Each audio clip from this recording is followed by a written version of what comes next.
नमस्कार दोस्तों, स्वागत है आपका हमारे चैनल ज्ञान लो में। आज हम बात करेंगे काइनेटिक एनर्जी के बारे में। पहले हमने एनर्जी के बारे में पढ़ा था, उसकी फॉर्म्स के बारे में जाना था, तो काइनेटिक एनर्जी के बारे में जानते हैं। सबसे पहले इसके लिए हम कुछ एक्टिविटी ले लेते हैं, तो एक्टिविटी करके देखेंगे, उन्हीं एग्जाम्पल से जो है हम काइनेटिक एनर्जी को समझ पाएंगे।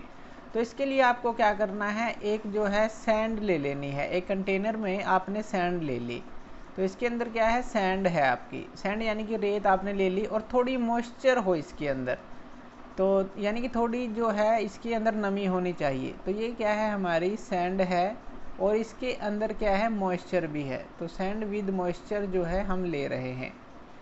तो अब हमें क्या करना है, हमें एक बॉल लेनी है। मान लीजिए कोई भी एक बॉल ले लीजिए, कोई मेटल की बॉल ले लीजिए, कोई पत्थर ले लीजिए इस तरह का, और इसका मास जो है थोड़ा सा यानी कि हैवी होना चाहिए ये।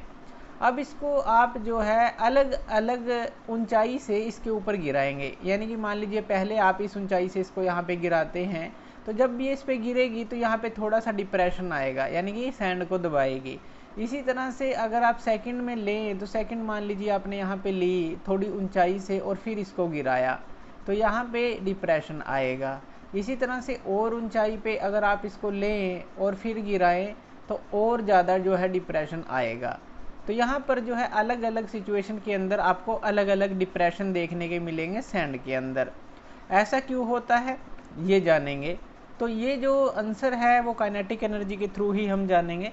दूसरी जो एक्टिविटी है वो ले लेते हैं। दूसरी एक्टिविटी के अंदर हम क्या करते हैं, एक जो है बेंच ले लेते हैं और एक बेंच के ऊपर जो है हम एक ट्रॉली रख लेते हैं। ट्रॉली यानी कि जो कि मूव करे, टायर लगे हैं इसके नीचे, और इस तरह से एक बॉक्स आपने ले लिया और उसको एक थ्रेड से बांध कर जो है एक पुली के ऊपर से एक पेन के साथ लगा दिया। ये पेन क्या होता है, जिसके अंदर हम वेट रख सकते हैं।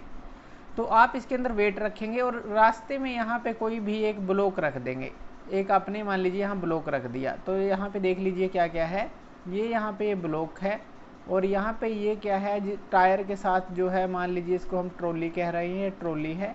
और एक स्ट्रिंग से बांध कर, इसको एक धागे से बांध कर हमने एक पेन के साथ अटैच कर दिया है। पेन के अंदर हम वेट को रखेंगे। अब देखिए, जैसे ही आप जो है यहाँ पे वेट को रखेंगे, इस पेन के अंदर आपने क्या किया, वेट को रख दिया।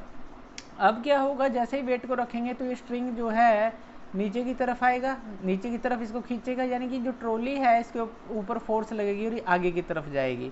आगे की तरफ जाएगी तो ये ब्लॉक जो है इससे टकराएगी और ये कुछ जो है डिस्प्लेस हो जाएगा, यानी कि थोड़ी दूर ये चला जाएगा। मान लीजिए यहाँ था और ये यहाँ आ गया, तो थोड़ी दूर डिस्प्लेस हो जाएगा। इसी तरह से इसी ट्रॉली का एग्जांपल आप जो है यहाँ पे वेट बढ़ाते चले जाएंगे और इस ब्लॉक को देखेंगे कि जब आप वेट बढ़ाते हैं तो क्या ये जो है ज़्यादा डिस्प्लेस होता है।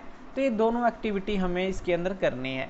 तो इन दोनों एक्टिविटी से क्या साबित होता है वो देख लेते हैं। इन दोनों एक्टिविटी से हमें क्या पता चलता है कि कोई भी जो मूविंग ऑब्जेक्ट है, अगर हम देखें कि कोई भी मूविंग ऑब्जेक्ट है वो वर्क करता है, यानी कि वो वर्क कर सकता है।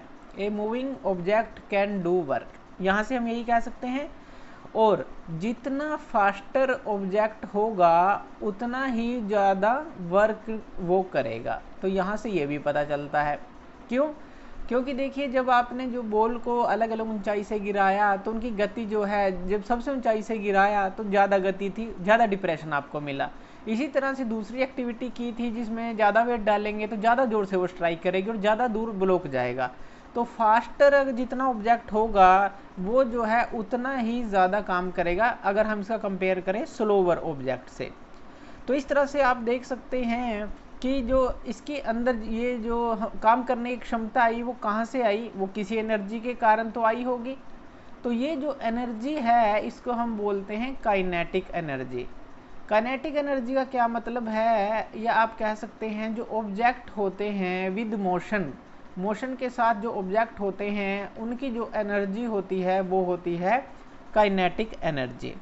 ये आप कोई भी एग्जांपल ले सकते हैं, एक मूविंग कार का एग्जांपल ले सकते हैं, या इस तरह से कोई भी मूविंग चीज़ हो तो उसका एग्जांपल ले सकते हैं।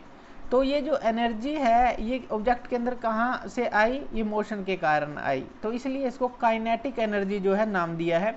और जो काइनेटिक एनर्जी है वो इंक्रीज होगी अगर हम स्पीड को इंक्रीज कर देंगे, यानी कि ज़्यादा स्पीड पे होगा तो अगर स्पीड आप ज़्यादा बढ़ा देंगे तो काइनेटिक एनर्जी भी ऑटोमेटिकली इंक्रीज हो जाएगी। तो यहाँ से हम ये भी समझ सकते हैं। अब देखिए ये जो काइनेटिक एनर्जी है हम इसको जो है इक्वेशन के तौर पर समझते हैं। एक इक्वेशन बनाएंगे काइनेटिक एनर्जी की, यानी कि जो इसका फॉर्मूला है वो क्या होता है। तो काइनेटिक एनर्जी जो है इसको समझते हैं एक इक्वेशन के उसमें। तो इसके लिए हम एक ऑब्जेक्ट ले लेते हैं। मान लीजिए कोई ऑब्जेक्ट है और उसका मास जो है वो m ले लिया हमने, ये क्या है, मास है, और ये जो है मूव कर रहा है। अब ये जो है यूनिफॉर्म वेलोसिटी के साथ मूव कर रहा है। यूनिफॉर्म वेलोसिटी यानी कि टाइम के साथ जो है ये चेंज नहीं हो रहा है जो इसका मोशन है। अब क्या हुआ, हम मान लीजिए कोई एक्सटर्नल फोर्स इस पर अप्लाई कर देते हैं। जब हम एक्सटर्नल फोर्स अप्लाई करेंगे इसके ऊपर तो ये जो है इसकी गति जो है इंक्रीज हो जाएगी, यानी कि जो इसकी स्पीड है या वेलोसिटी है जो मर्जी कह लीजिए वो इंक्रीज हो जाएगी, बढ़ जाएगी जैसे ही आप इसके ऊपर फोर्स को अप्लाई करते हैं।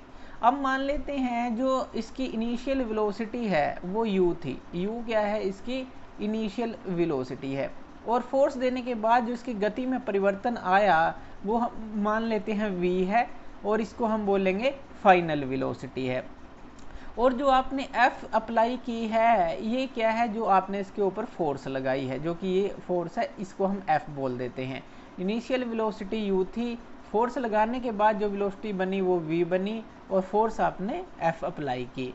और इसके कारण से जो है हमारा वर्क डन अगर हम देखें तो वर्क डन क्या होगा, वर्क डन होगा हमारा जितनी फोर्स अप्लाई की और जितना उसने डिस्प्लेसमेंट लिया, यानी कि फोर्स अप्लाई मान लीजिए यहाँ की तो कितना डिस्प्लेसमेंट हुआ उसका, यहाँ की तो कितना उसका ज़्यादा डिस्प्लेसमेंट हुआ। तो यहाँ पे जो है चेंज इन इट्स वेलोसिटी हुई है जैसा कि हमने देखा, और वेलोसिटी चेंज क्या हुई है, u से v हुई है, जैसे कि हम यहाँ पे देख रहे हैं u से v हुई है। अब मान लीजिए जैसे ही वेलोसिटी चेंज हुई यानी कि इसके अंदर क्या आ गई, एक्सेलरेशन आ गई। एक्सेलरेशन यानी कि इसकी गति बढ़ गई। अब जो है अगर हम इसका रिलेशन देखें इनिशियल वेलोसिटी u का, फाइनल वेलोसिटी v का, किसी भी ऑब्जेक्ट का, अगर वो एक्सेलरेशन उसके अंदर आ जाती है तो उसका जो हमारे पास फॉर्मूला बनता है v square minus u square equal to 2as। ये जो है ये हमारी बनती है जो इक्वेशन है। अब यहाँ से अगर हम s को निकाल लें, ये जो s है इसकी वैल्यू निकाल लें, ये क्या आ जाएगा, v square minus u square by 2a आ जाएगा, यानी कि ये जो 2a है इसके नीचे आ जाएगा। अब देखिए जो w है हमारा f इंटू एस होता है, इसको फर्दर सॉल्व करते हैं। f को आप क्या लिख सकते हैं, मास इंटू एक्सेलरेशन भी तो लिख सकते हैं, f इक्वल टू m में होता है, और इंटू s की वैल्यू आपने ये निकाल ली, तो s की वैल्यू को आप यहाँ पे पुट कर दीजिए, v square minus u square by 2a, ये आप पुट कर दीजिए। अब यहाँ पे देखिए, यहाँ पे अगर आप इसको सॉल्व करें तो ये क्या आ जाएगा, इसी को सॉल्व करें तो a के साथ जो है a कैंसिल आउट हो जाएगा, और यहाँ पे क्या आ गया, हाफ m, ये आ गया v square minus u square आ गया, यही आया। अब देखिए मान लेते हैं अगर u जो है इनिशियल वेलोसिटी 0 है, यानी कि स्टार्टिंग में स्टेशनरी पे ही हो, रेस्ट पे हो, ये 0 हो जाए तो ये इक्वेशन क्या बन जाएगी, हाफ m v स्क्वायर बन जाएगी, क्योंकि ये तो हमने 0 पुट कर दिया, इनिशियल वेलोसिटी 0 ले ली। तो यहाँ से हमें पता चलता है कि जो वर्क डन है, अगर ये क्या था, वर्क डन था, यही हमने सोल्व किया है सारा, जो ये वर्क डन आया ये किसके इक्वल है, change in kinetic energy of the object के इक्वल है। अगर u 0 है तो ये हाफ एम वी स्क्वायर के बराबर आ जाता है। तो काइनेटिक एनर्जी किसी भी ऑब्जेक्ट की, जैसे कि ये था जिसका मास m था और यूनिफॉर्म वेलोसिटी के साथ मूव कर रहा था, तो उसकी जो काइनेटिक एनर्जी का फॉर्मूला बनता है आप उसको ऐसे लिखेंगे ई के, यानी कि काइनेटिक एनर्जी, और इसको हम हाफ एम वी स्क्वायर से डिनोट करेंगे। तो इस तरह से जो है काइनेटिक एनर्जी का ये फॉर्मूला जो बनता है, और इसको जो है आप इस तरह से जो है सॉल्व कर सकते हैं। तो ये था हमारा काइनेटिक एनर्जी और उसका फॉर्मूला। थैंक यू ये वीडियो देखने के लिए, और ज़्यादा इस तरह की वीडियोज़ के लिए आप हमारे चैनल ज्ञान लो से जुड़े रह सकते हैं। धन्यवाद।